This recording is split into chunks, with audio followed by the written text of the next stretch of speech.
m'accorde de me tenir devant. Ce n'est pas facile de me tenir devant mon père spirituel et mes mentors. Pour moi, c'est un honneur pour moi. Amen. Je vais t'inviter à disposer ton cœur. Nous allons prier pour la parole. Et pendant que nous allons prier, j'aimerais que les chants nous accompagnent dans ces cantiques qui dit « J'entends le son des anges ».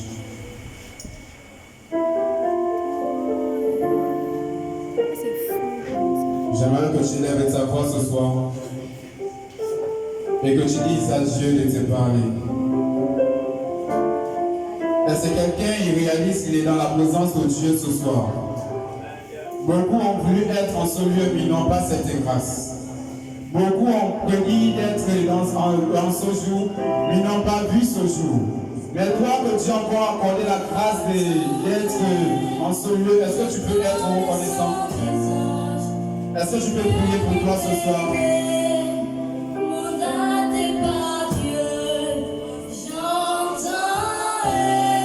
Est-ce que quelqu'un peut prier ce soir? Je n'entends pas ta voix monter. Est-ce que quelqu'un peut prier ce soir? Est-ce que quelqu'un peut non pas parler à Dieu mais parler à son Père ce soir? Est-ce que tu peux voir Dieu comme étant ton Père? Est-ce que quelqu'un peut lui dire j'ai besoin de tes conseils ce soir? Est-ce que quelqu'un peut dire papa, je viens à toi ce soir car je veux que tu me parles? Est-ce que quelqu'un peut dire Seigneur, au-delà de ce que je vis et au-delà de ce que je traverse, mais je besoin d'une parole ce soir qui va permettre de changer ma vie. J'ai besoin d'une parole ce soir qui va m'occuper. J'ai besoin d'une parole ce soir qui va m'amener à franchir les étapes. J'ai besoin d'une parole ce soir qui va m'amener à changer les dimensions. Est-ce que quelqu'un peut parler à son Père? Est-ce que quelqu'un peut élever sa voix ce soir? Est-ce que quelqu'un peut prier pour ce soir? Est-ce que quelqu'un peut dire je vais te dire une parole ce soir?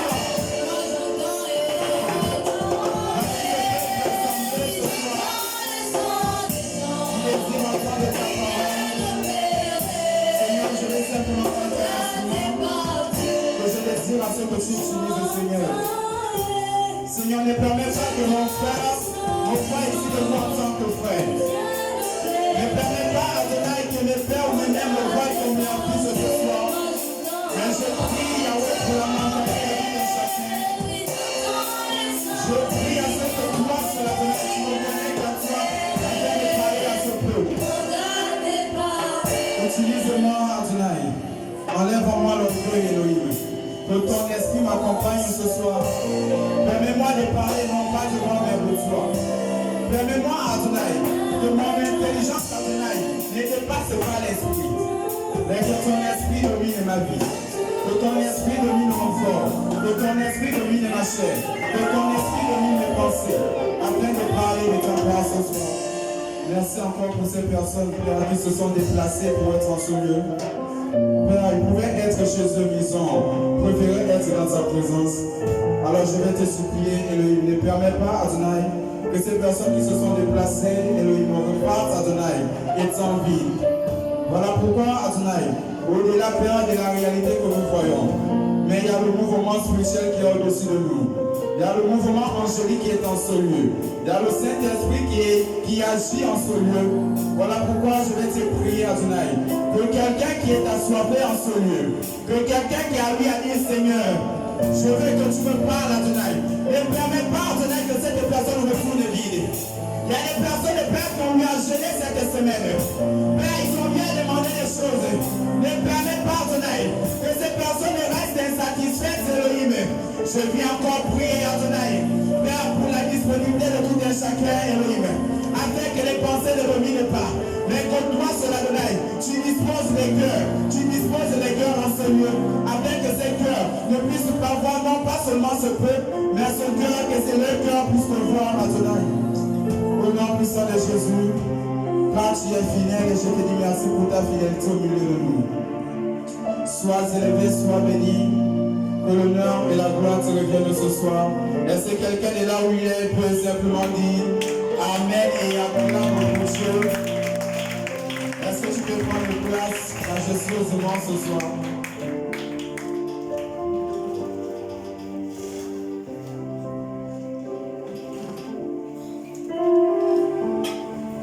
Alors nous sommes à un culte de délivrance ce soir.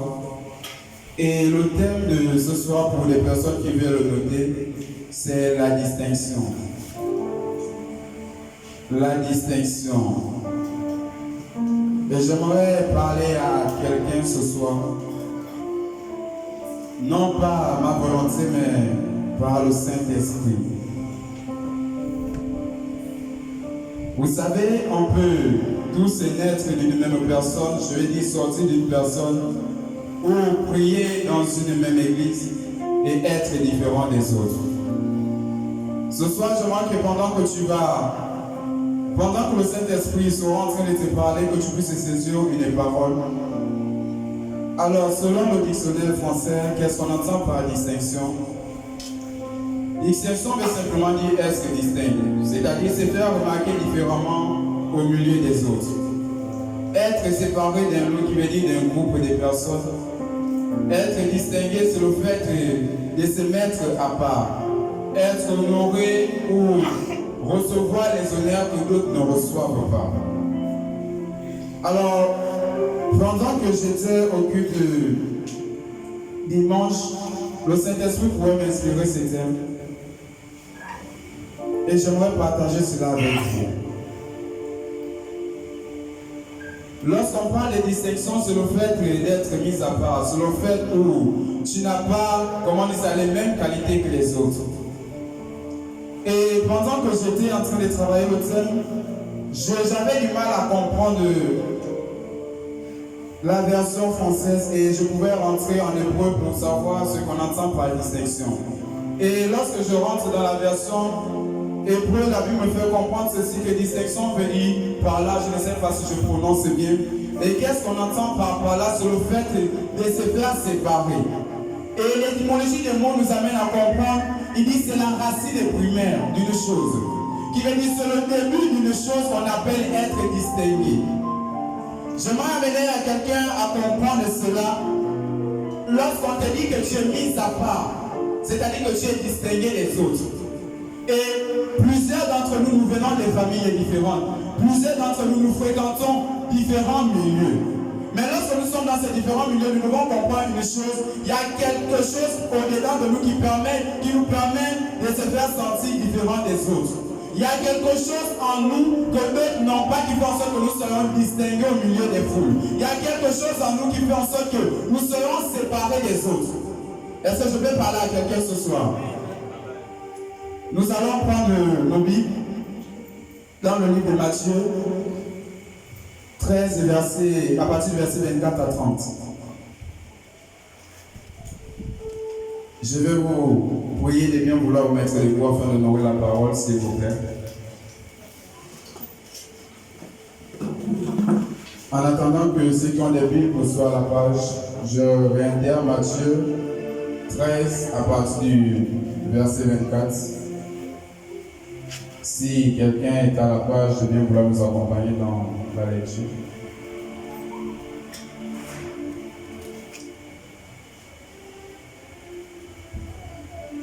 Matthieu 13, à partir du verset 24, il est dit, il leur proposa une autre parabole, et il dit, le royaume des cieux est semblable à un homme qui a semé une bonne semence dans son champ.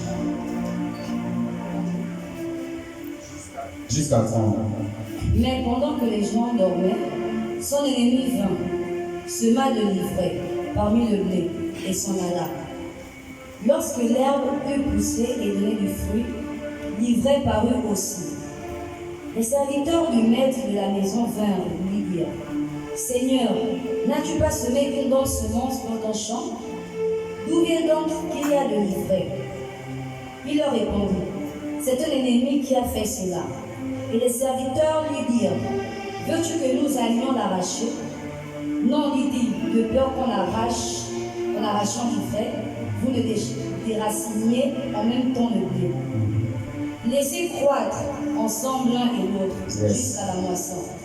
Et à l'époque de la moisson, je dirai au moissonneur, arrachez d'abord l'ivraie et liez-la en gerbe pour la brûler, mais amassez le blé dans mon cou. Amen. Prenez place, s'il vous plaît. Alors, nous sommes là, un passage dans le livre de Matthieu que beaucoup de personnes connaissent, que beaucoup de personnes maîtrisent. Et pendant que j'étais en train de lire ce passage, on nous parle de là où un maître a eu à faire un champ, où il a eu à s'aimer. Et pendant qu'il avait fini de s'aimer le blé, la Bible déclare qu'il y a l'ennemi qui est venu pendant que les gens étaient en train de dormir. Il est venu, il a semé l'ivraie.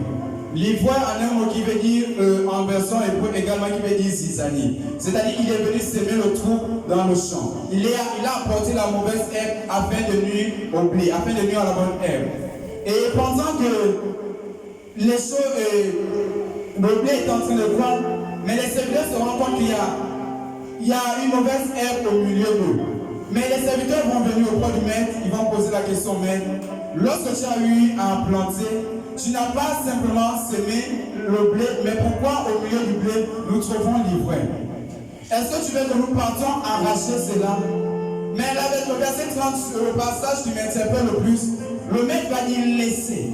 Il va dire laisser croître. En un mot, c'est que le maître était en train de faire comprendre. Nous venons tous d'une race différente. Nous venons tous des mêmes familles. Nous venons tous des familles différentes. Mais le problème est que nous nous retrouvons tous au même endroit. Le problème est qu'on a tendance à nous juger pendant que nous sommes en train de grandir. Le problème est qu'on a tendance de nous juger sans savoir ce que l'avenir nous réserve.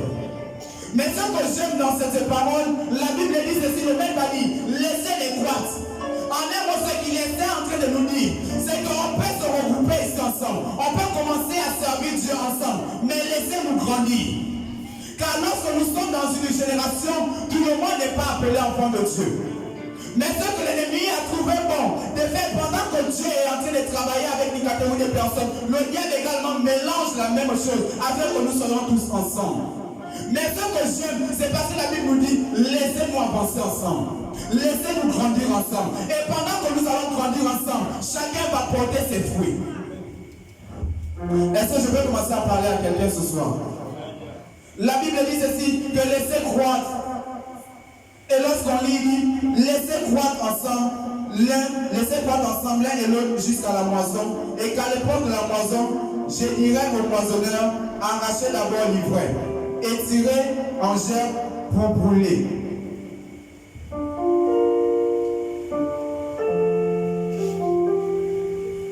Le problème est que lorsque nous sommes dans la présence de Dieu,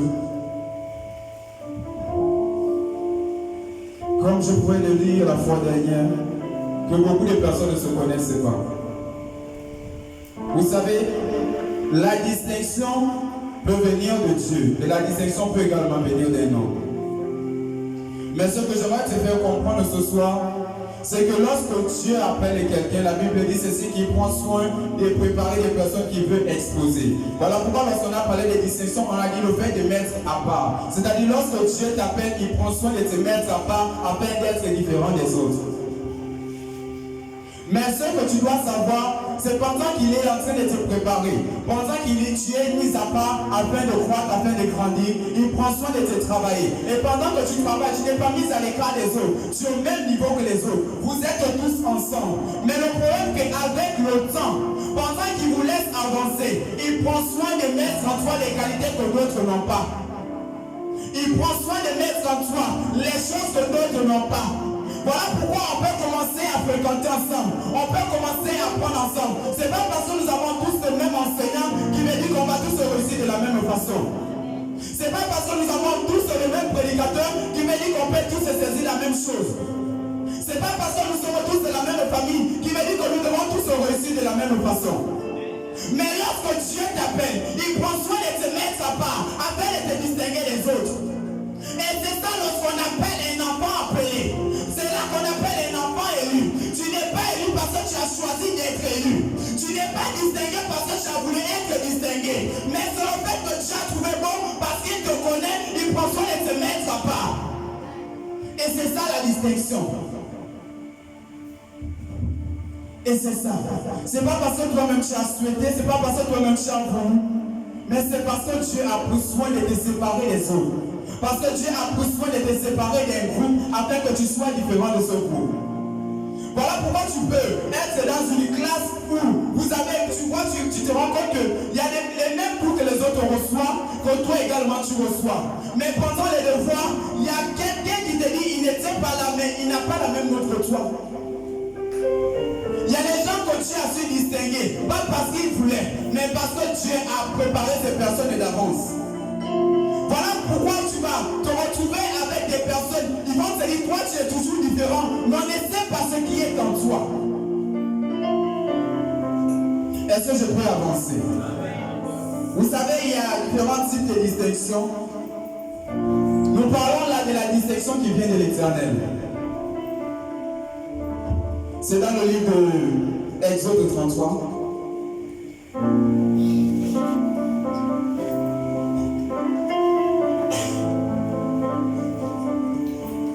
À 37.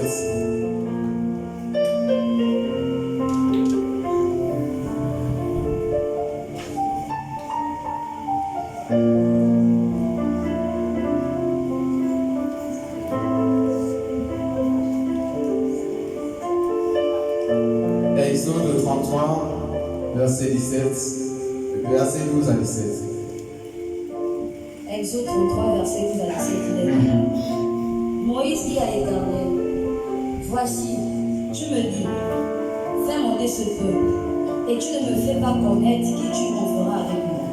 Cependant, tu as dit, je te connais par ton nom, et tu as trouvé grâce à mes yeux. Maintenant, si j'ai trouvé grâce à tes yeux, fais-moi connaître tes voies. Alors je te connaîtrai, et je trouverai encore grâce à tes yeux. Considère que cette nation est ton peuple. L'Éternel répondit, je marcherai moi-même avec toi, et je te donnerai du repos. Moïse lui dit, tu ne marches pas toi-même avec nous, ne nous fais point partir ici. Comment sera-t-il donc certain que j'ai trouvé grâce à tes yeux, moi et ton peuple? Ne sera-ce pas quand tu marcheras avec nous, et quand nous serons distingués, moi et ton peuple, de tous les peuples qui sont sur la face de la terre? L'Éternel dit à Moïse, je ferai ce que tu me demandes, car tu as trouvé grâce à mes yeux, et je te connais par ton nom. Amen. Avant d'expliquer au verset, je vais encore dire à quelqu'un, vous savez, la plupart des grandes distinctions viennent de Dieu. Il est celui qui confond les sages et les intellectuels. Il est celui-là qui confond des nations et des nations. Il est celui-là qui fait la différence entre des nations, qui fait la différence entre nos familles, qui fait la différence dans nos fréquentations ou les milieux que nous fréquentons. Il est celui-là qui marque la différence dans nos lieux de travail, si je peux le dire ainsi. Mais lorsqu'on nous parle de ce passage, Moïse est en train de parler avec Dieu. En effet, lorsqu'on comprend ce passage, c'est Dieu qui demande à Moïse de monter avec le peuple. Mais Moïse va se rendre compte, il va dire ceci. Mais tu me demandes de partir avec ce peuple, sans me dire avec qui j'irai. En un moment, Moïse est en train de dire à Dieu que tu ne peux pas accepter que je parte si tu n'es pas avec nous. Mais ça ne s'arrête pas là. Il dit, car si tu n'es pas avec nous, rien, ton peuple ne sera pas distingué au milieu des autres. Je ne sais pas si je me fais comprendre. Moïse est en train de dire à Dieu que la seule chose qui peut marquer la différence entre notre peuple et les autres, c'est parce que tu es avec nous. J'aimerais dire à quelqu'un ceci. Tu marques la différence, pas parce que tu pries bien. Tu marques la différence parce que Dieu est avec toi. En un mot, il dit à Dieu qu'il y a beaucoup de peuples, il y a plusieurs peuples. Cela ne suffit pas. Bien sûr que nous sommes forts, bien sûr qu'on peut tout renverser, mais cela ne marque pas la différence au milieu des autres. Cela ne suffit pas afin que nous soyons différents des autres. Car la seule chose qui permet à ce que nous soyons différents des autres, c'est lorsque tu décides de nous accompagner. Alors Moïse va dire, non, ne permets pas que nous partons si tu n'es pas avec nous. Je ne sais pas si je parle à quelqu'un. En un mot, tu es distingué parce que tu demandes à Dieu de t'impliquer dans ce que tu es en train de faire. En un mot, tu es distingué, tu es différent des autres. Au moment où tu décides, tu demandes à Dieu de venir s'initier dans ce que tu es en train de faire. Je ne sais pas si tu m'entends. Je tiens de te faire comprendre. Des études, tu es différent des autres en classe parce que tu demandes à Dieu de t'aider. En un mot, tu es au travail. Parce que tu demandes à Dieu de t'impliquer dans ton travail.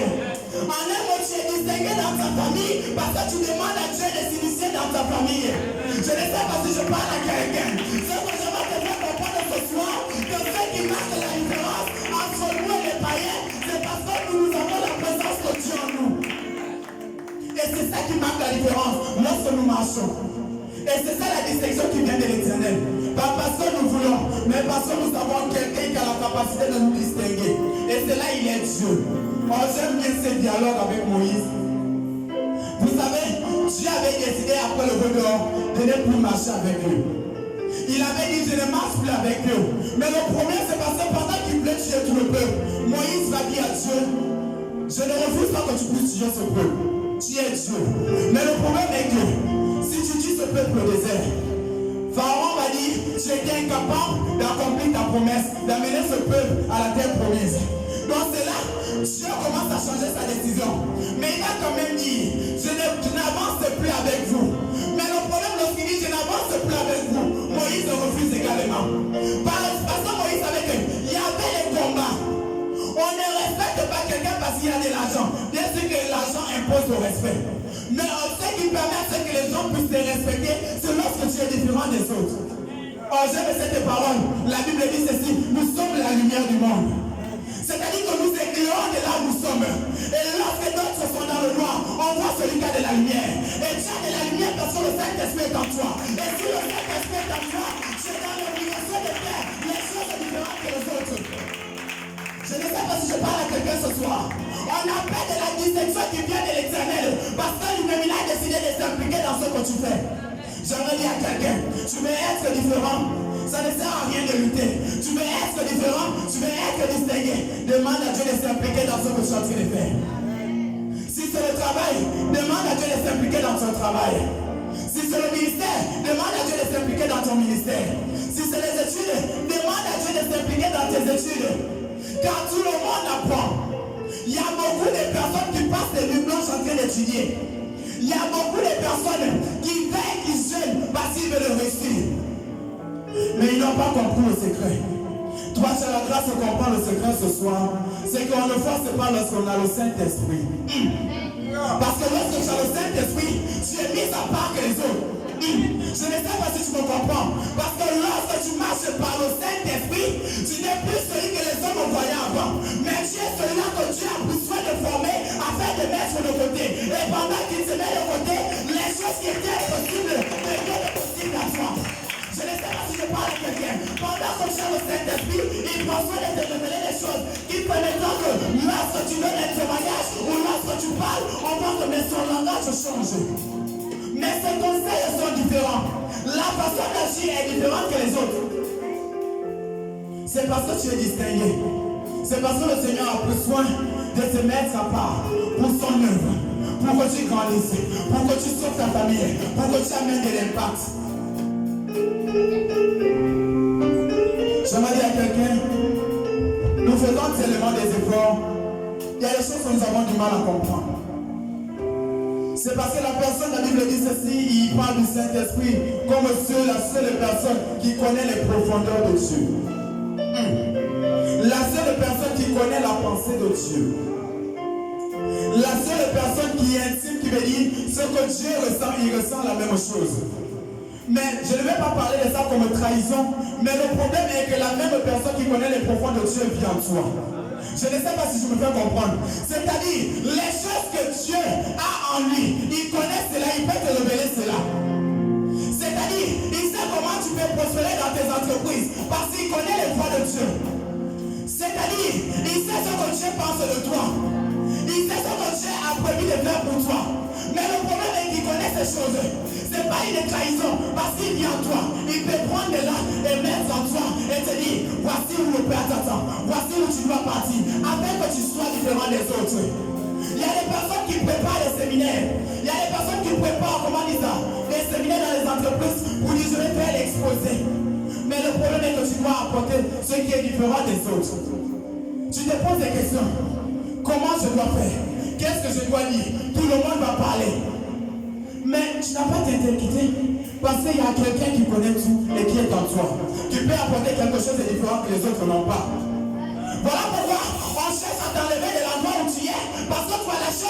d'autres n'ont pas. Ils sont en train de te combattre parce que tu as une lumière en toi que d'autres n'ont pas. Ils veulent te renverser parce que tu as la chance que eux, ils n'ont pas et que toi tu as. Parce que tu as pris soin, avant que tu ne sortes, avant que tu ne commences à marcher, avant que tu ne mettes dans le sein de ta mère, de mettre en toi une chose qui va apporter la différence parmi les autres. Je ne sais pas si je parle à quelqu'un. Et c'est ça que nous devons comprendre. Moïse était en train d'insister. Il était en train de lutter. Il était en train de dire, c'est vrai qu'Israël est un peuple fort. C'est vrai qu'Israël a eu à remporter des batailles. C'est vrai qu'Israël a eu à conquérir des territoires. Mais j'ai comme l'impression que cela ne suffit pas. J'ai comme l'impression qu'il me manque quelque chose afin que lorsqu'on va sortir, lorsqu'on va monter, que nous serons différents des autres peuples. La Bible dit qu'il y a plusieurs dieux, mais il est le seul vrai Dieu. Donc c'est-à-dire, tous les autres peuples ont des dieux, mais nous avons besoin des dieux, afin que le peuple et les autres peuples nous respectent. C'est-à-dire, tout le monde prie. Moi, je suis le fils de l'Éternel des armées. C'est-à-dire, moi, j'apporte autre chose différente que les autres. C'est-à-dire, moi, je donne une chose que d'autres n'ont pas. Et c'est ça, être distingué. Et c'est ça, marquer la distinction au milieu des autres. C'est ça dire, je suis différent des autres. Pas parce que tu insistes ou pas parce que tu es plus intelligent, mais parce que tu as le Saint-Esprit en toi. Et c'est ça qui marque la différence entre les païens et nous. Parce que les païens prient, les païens jeûnent, mais ils n'ont pas le Saint-Esprit. Pourquoi ils n'ont pas le Saint-Esprit? Parce que dans le livre de Jean 1, nous il dit à ceux qui l'ont reçu, tu as donné le pouvoir d'être enfant de Dieu.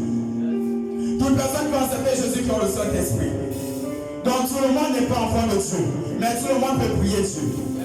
Mais nous prions parce que nous avons le Saint-Esprit et c'est ce qui marque la différence entre nous et les païens. Est-ce que je peux avancer?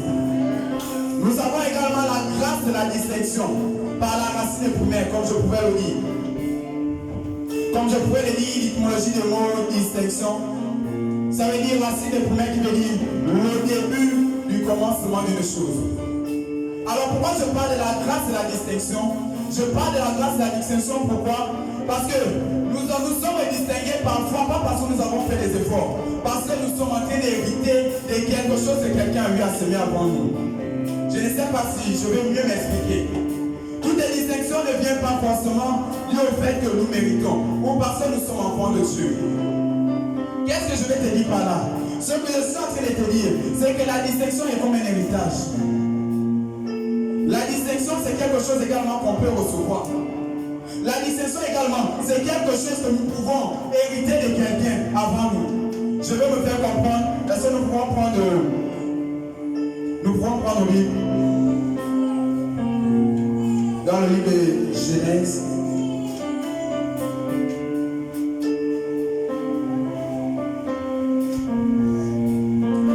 Genèse 38.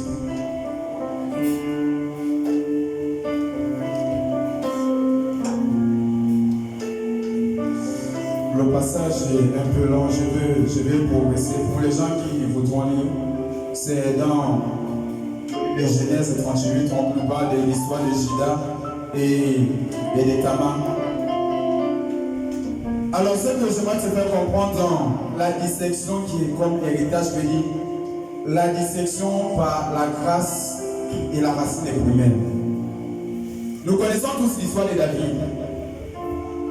Beaucoup de personnes disent que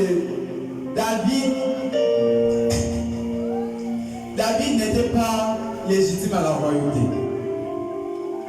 Beaucoup de personnes disent cela. Il dit, David n'était pas fils de Saoul afin de devenir roi. Mais je vais t'amener au plus bas. Je vais t'amener d'où l'histoire commence. Vous savez, Jacob va avoir 13 enfants, mais 12 garçons. Au milieu des 12 garçons, parmi les garçons qui vont devenir les 12 tribus d'Israël, chaque tribu avait sa mission. Par exemple, on peut parler de la tribu de Nephtali. Ils avaient pour but de garder la présence de Dieu. On peut parler de Lévi, d'où devaient sortir des sacrificateurs. Mais lorsqu'on parle de Juda, c'était celui-là qui devait affronter les rois. C'était celui-là qui devait affronter les rois. C'était par Juda que les rois devaient sortir. Mais la Bible nous déclare, nous dit ceci, que Judas a eu à faire quelque chose qui n'était pas bon. Lorsque Judas s'est retiré de ses frères, il va avoir une épouse et avec cette épouse, il aura 3 enfants. Lorsqu'il a ces 3 enfants, le premier, il va trouver une femme à son premier fils. Et malheureusement, celui-là, il n'était pas agréable à Dieu. Dieu va ôter sa vie. Et bizarrement, Tamar va rester veuve. Il va encore donner à un deuxième enfant, à Tamar, son deuxième fils à Tamar, afin de dire, il dit, va vers ta belle-sœur et donne l'héritage à ton frère. Mais bizarrement, il va devenir jaloux. Il va dire, si je pars et que je fais des enfants à ma belle-sœur, ce ne seront pas mes enfants, parce qu'ils seront les enfants de mon frère. Donc, à chaque fois qu'il partait chez Tamar, il était en train de se souiller au sol, mais pas avec Tamar. Donc, Dieu également va trouver cela mauvais. Il va ôter la vie du deuxième enfant de Judas. Mais bizarrement, pour aller plus vite, Judas va demander à sa belle-fille de repartir chez son père parce que le troisième fils, il était encore plus petit et Tamar ne pouvait pas entendre afin de se marier encore avec le troisième enfant. Mais bizarrement, Judas va commettre ce qui n'est pas bon. Judas va confondre sa belle-fille avec comme une prostituée. Il va faire l'enfant avec sa belle-fille. Et c'est là où Judas a perdu la royauté. Mais bizarrement, lorsqu'on essaie de fouiller, on se rend compte que Saoul vient de la tribu de Benjamin. Mais Benjamin n'était pas la tribu qui devait apporter la royauté. Benjamin était le dernier fils de Jacob. Et le dernier fils de Jacob, oui. Il était le dernier fils de Jacob. Ce n'était pas à Judas de faire sortir le premier roi ou d'apporter les rois. Mais c'était de la tribu de Judas. Mais sauf que dans la tribu de Judas, ils ont perdu la royauté parce que leur père a eu à faire quelque chose qui n'est pas bon. Et la royauté va se retirer pendant 10 ans. Et lorsque la royauté se retire pendant 10 ans, il y a quelqu'un qui a la capacité, parce que lorsqu'on parle de la génération, lorsqu'on parle de la généalogie de Jésus, on dit d'Abraham jusqu'à David, il y avait 14 générations. Qui veut dire, la malédiction s'arrêtait au niveau du père de David. Mais pendant que j'étais en train de travailler, le Seigneur pouvait m'amener à comprendre. Mais regarde ceci, Benjamin était le dernier des fils, la dernière tribu qui a volé la royauté.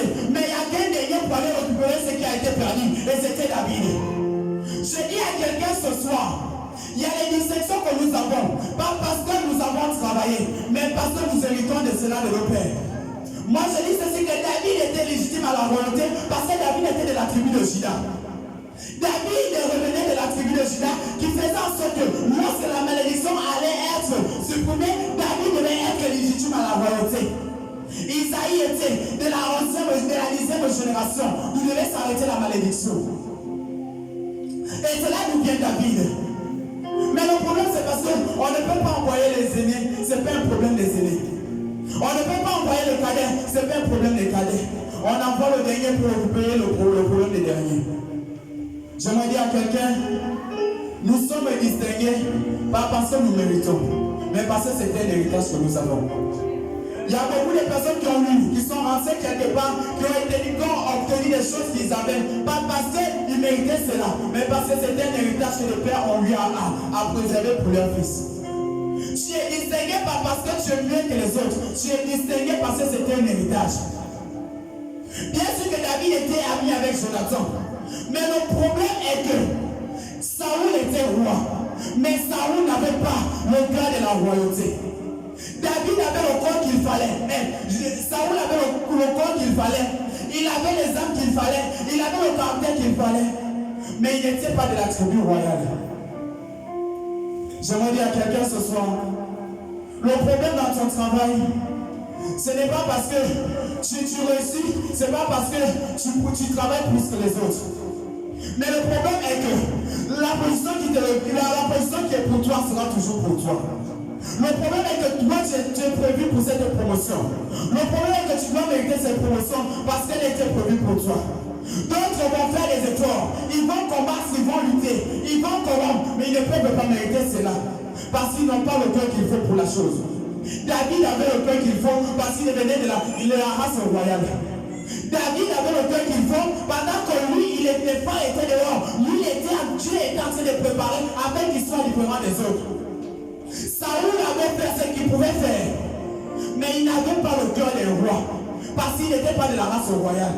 Benjamin ne devait pas faire sortir les rois. Saoul était de la tribu de Benjamin. Et Benjamin ne peut pas faire sortir les rois. La seule tribu qui pouvait faire sortir les rois légitimes, c'était la tribu de Juda. Et c'est eux qui sont à ce que David, lorsqu'il arrive, mais il se rend compte qu'il y a un incrédule qui a insulté les enfants de Dieu. Pendant que d'autres regardent, d'autres pensaient au combat, mais lui il avait mal parce qu'il y a quelqu'un qui se permet d'insulter le peuple choisi de Dieu. Je ne sais pas si je m'entends parler. Il y a quelqu'un qui se permet de se tenir devant le peuple choisi de Dieu et menacer ce peuple et dit je vais tuer ce peuple et personne ne prend le bain. Lui ne pense pas au combat. Il pense qui est cet incrédule qui vient insulter le peuple choisi de Dieu parce que lui il avait un cœur de la royauté. Il avait un cœur qui pouvait rassembler. Il avait un cœur différent de Saoul. Ce qui fait en sorte que David devient légitime à la royauté, pas parce qu'il n'était pas le fils du roi, mais parce que sa tribu était la tribu qui doit faire sortir les rois. Il occupait ce qui revient des droits. Pas parce qu'il devait forcer, mais parce que c'était un héritage. On a eu à priver la famille de Juda de la royauté. On a donné cela au dernier. On a donné cela à la dernière tribu. Mais il y a qu'un dernier pour récupérer ce qui revient des droits. J'aimerais dire à quelqu'un ce soir qu'il y a que toi en tant que l'aîné qui peut récupérer, qui peut faire face aux premières difficultés de ta famille. Il y a que toi en tant qu'aîné qui peut assurer la couverture de ta famille. Car en tant qu'aîné, tu assures la couverture de ta famille. Et voilà pourquoi tu es distingué des autres. Parce que tu es le premier qui est sorti.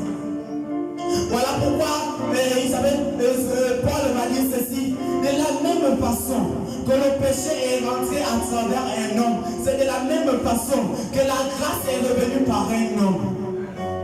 Il n'y a qu'un dernier pour occuper, il n'y a qu'un dernier pour faire face au dernier. Est-ce que je m'entends parler? Il y a beaucoup de personnes qui ont trouvé grâce, pas parce qu'ils méritaient. On peut parler de Marie. Marie n'a pas trouvé grâce aux yeux de Dieu parce qu'elle méritait cela. Pourquoi Marie? Pourquoi la grâce tombe sur Marie? Là, je vais aborder le cas de fréquentation.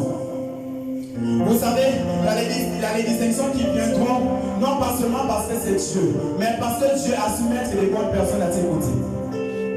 Il y a les distinctions qui viennent des amis. Il y a les distinctions qui viendront des frères. Il y a les distinctions qui viendront des fréquentations. Là, je suis en train de te parler.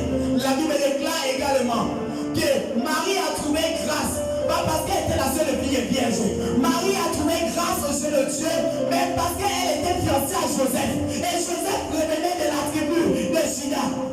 Et c'est ce qui fait en sorte que Marie soit différente, parce qu'elle était fiancée à la bonne personne, qui elle, cette personne devait affronter les rois. Et Jésus devait venir de la tribu de Juda. Et c'était Joseph qui était fiancé à la bonne personne, parce que Joseph était de la tribu de Juda. Et ce qui fait en sorte que le Messie vient de Marie, pas parce que Marie était la seule fille vierge, mais parce que Marie était attachée à la bonne personne. Est-ce que tu connais les personnes qui sont à tes côtés? Est-ce que tu connais les personnes qui t'entourent? Est-ce que tu connais la personne qui pourra te mettre quelque part où tu ne pouvais parler?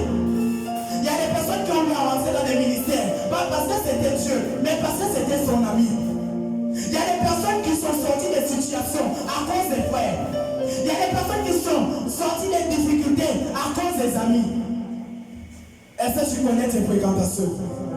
Aujourd'hui, nous sommes tous là dans cette église. Est-ce que tu connais ce que Dieu a prévu pour l'autre? Il est temps que nous puissions considérer nos relations. Il est temps pour être distingué. Tu ne sais pas d'où la distinction viendra. Ça peut devenir un frère que tu négliges. Ça peut devenir une soeur que tu négliges. Ça peut devenir d'un nom que tu négliges. Ou d'un vieux papa que tu as tendance à refuser à chaque fois qu'il t'envoie. La distinction de Marie vient parce qu'elle était fiancée à la bonne personne. Je prie au nom de Jésus que Dieu t'envoie les bonnes personnes. Si je parle à toi, donne mon meilleur ami. Je prie au nom de Jésus que Dieu te réunit à les bonnes personnes qui vont t'amener à être distingué. Je ne sais pas si je parle à quelqu'un. Je pensais que tu allais me donner le meilleur de ta main afin que j'avance.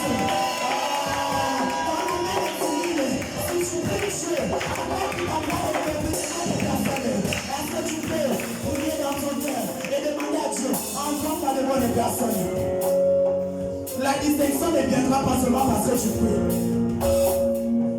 La distinction ne viendra pas seulement parce que tu jeûnes. Ton ministère ne va pas avancer parce que tu es celui-là qui parle en langue plus que les autres. Ton entreprise ne va pas avancer parce que tu es seulement celui qui a l'intellectuel qu'il faut, l'intelligence qu'il faut plutôt. Tu avances parce que tu as mis à côté de toi de bonnes personnes qui vont t'amener à être distingué. J'aimerais que quelqu'un prie et dit Seigneur, envoie-moi de bonnes personnes. Comme mari, je veux me lier à de bonnes personnes. Comme mari, je veux m'attacher à de bonnes personnes. Bien sûr qu'elle n'était pas la seule fille vierge, mais elle était la fille qui était placée par Joseph. Joseph a dû faire le choix. Il a regardé les filles, il a regardé plusieurs filles. Il a dit, c'est la fille là que je veux. Et Dieu a distingué cette fille parce qu'elle était fiancée à Joseph. Je ne sais pas si je parle à quelqu'un. Je ne sais pas si je parle à quelqu'un. Alléluia. Je vais avancer. Voilà pourquoi on appelle la distinction primaire.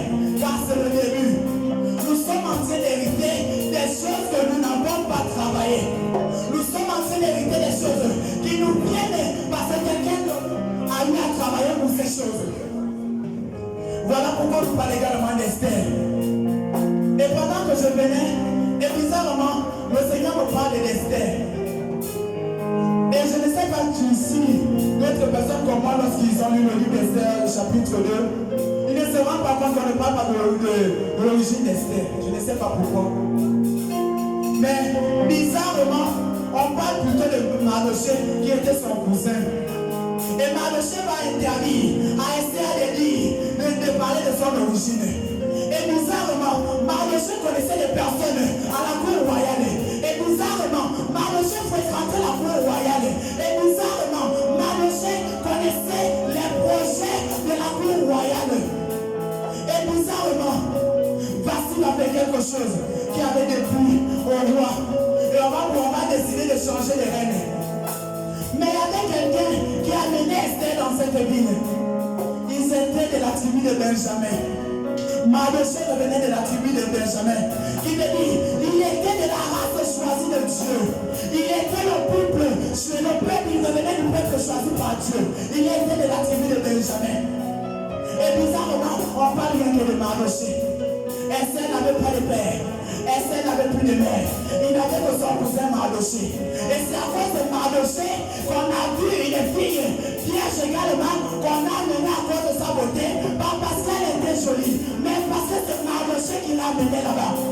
Je ne sais pas si je parle à quelqu'un. Il est temps de revoir tes relations. Il est temps de retisser tes liens. Il est temps de voir de bonnes personnes qui peuvent t'aider. Il est temps de ne plus négliger des personnes qui sont à tes côtés. Et c'était la grâce d'Esther. Et c'était la grâce d'Esther de se faire distinguer au milieu des autres. Pas parce qu'elle a souhaité, mais parce qu'elle revenait d'un peuple choisi de Dieu. Et c'est son cousin qui l'avait amené là-bas. Est-ce que tu connais des personnes qui t'entourent? Est-ce que tu connais des personnes qui sont à tes côtés? Il y a des personnes qui travaillent aujourd'hui, pas parce qu'ils ont des diplômes ou parce qu'ils ont fini des études, mais parce qu'ils avaient des connaissances. Ils avaient des personnes, ils connaissaient des personnes qui étaient placées quelque part. Mais pourquoi cette personne t'a choisi? Parce que vous avez gardé de bonnes relations. Automatiquement, tu es distingué parce que vous avez la bonne relation. Il est dans l'obligation que lorsqu'on cherche des personnes, lui te place là parce que vous vous attendez bien. Il y a des personnes aujourd'hui qui sont entrées dans le mariage parce qu'on a lui a dit, je te montre cette famille où on va décider de te prendre pour épouse dans cette famille parce qu'ils ont vu le caractère que tu avais et parce que les liens que tu as gardés envers cette famille, garde en ça ton temps, on te prend. Aujourd'hui, il y a Dieu qui a fait grâce de donner des familles à des personnes qui n'ont pas de famille. Aujourd'hui, il y a des personnes qui vivent sous les toits, mais ils n'ont plus de parents, ils n'ont plus de père, ils n'ont plus de mère. Mais parce que c'est les relations qu'ils ont mis à tisser. J'ai eu à côtoyer une personne qui m'a présenté à sa famille. J'ai eu à connaître une personne, un frère comme moi,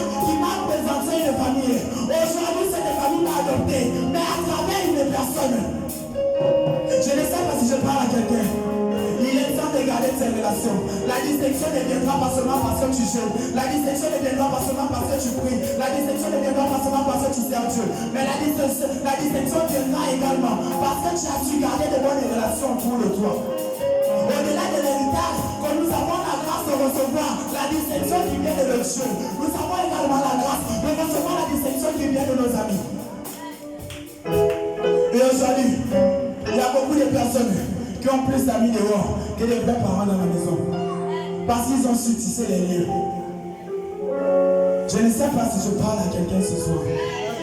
Tu es distingué pas parce que tu pries. Tu es distingué parce que la présence de Dieu est en toi.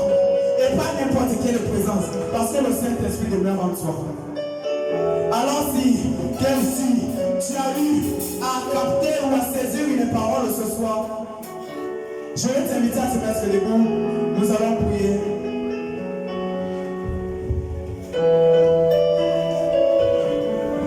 J'aimerais que les chants nous accompagnent.